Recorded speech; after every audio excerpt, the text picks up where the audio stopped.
Hello, I thought I'd give you a look at my worm bin. I've been keeping a lid on it lately because I've been doing it slightly different. I find it helps keep the moisture in a little bit better. And also I've been covering it up with newspaper, shredded newspaper. The worms just seem to like it so much better.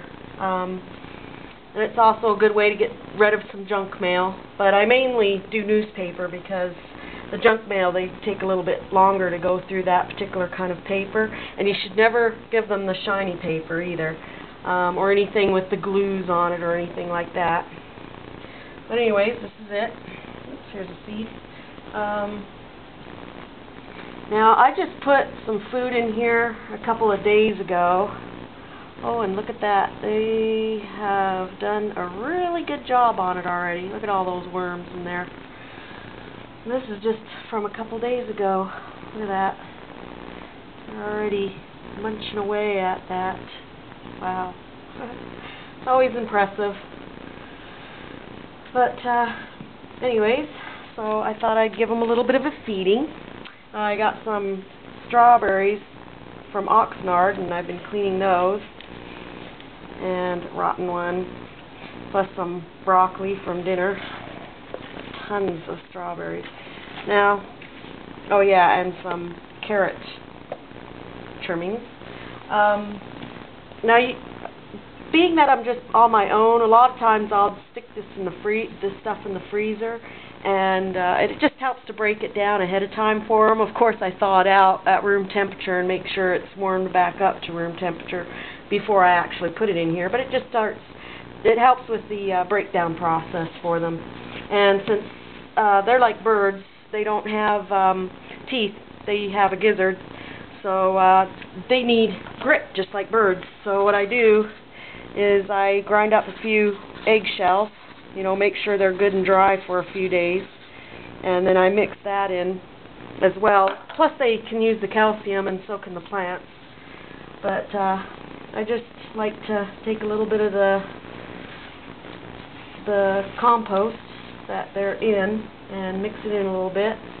And this other stuff that kind of looks like rice, that's actually millet. Millet? Yeah, millet. And I kind of did not cook it very well, so they get some of it. Not too much though, because they don't like too much of that sort of stuff. But anyways, I just make sure to give it a little bit of a covering like this. And then I just cover it back over with my newspapers. But look at all these worms. They're very happy. Here's stuff that's been in here probably 4 or 5 days. They've been going through it really good too. Lots of worms. I just go back and forth on it. Broccoli. Oh, this is... It's kind of weird because you can go through and find things sometimes. This is a mango seed. They actually try to sprout once in a while, but I have found them where the worms have gotten in and actually eaten inside the shell, broken them up. But anyways, I thought I'd show you this, and then I just make sure to cover it back up with the newspaper. And what I do is I don't wet down the paper. It tends to stay, get pretty moist and stay pretty moist on its own in here. So, and also, without me actually spraying down, it stays rather fluffy.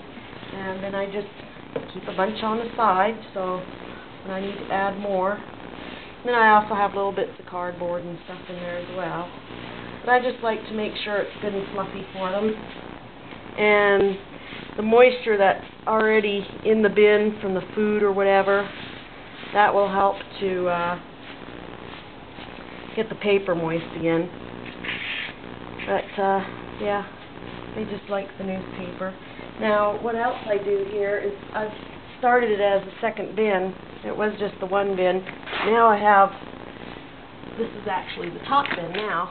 And down here I have some that's pretty much done. You find the occasional worms, but you saw how many worms I had in that upper container, in this other container, and how many I'll come across the occasional one in escapee down here. But What I've done is I've drilled holes all the way around the peripheral up near the top, about, 2.5, 3 inches from the top, and then all through the bottom I've drilled a bunch of holes in the bins.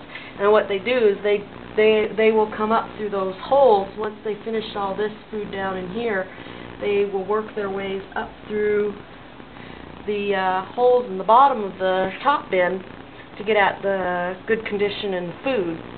Of course, not all of them go. As you can tell, I've been finding a few worms, but there's so many fewer worms in this compared to what you saw in the top bin.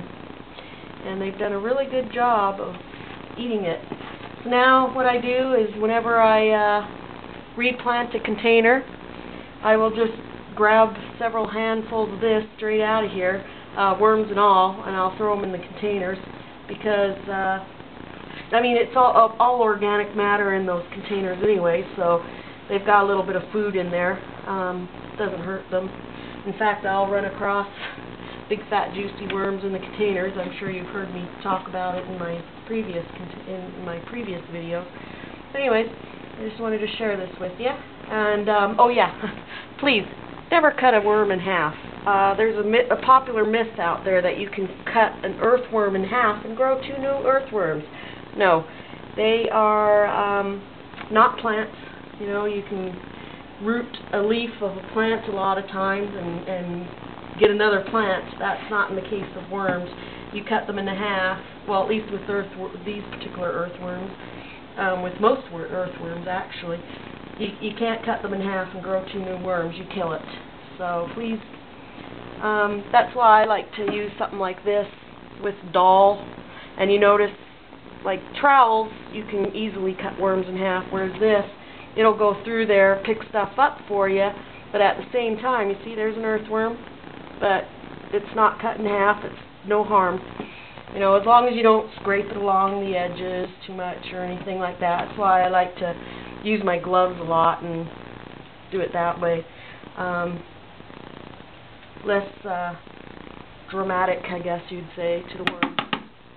And healthy, happy worms gives you lots of healthy compost for your plants, and lots of healthy compost for your plants makes for happy plants that you get to eat. So, anyway, I hope this little demonstration encourages you to try doing some vermicomposting in your place. Alright, thanks for watching. Bye.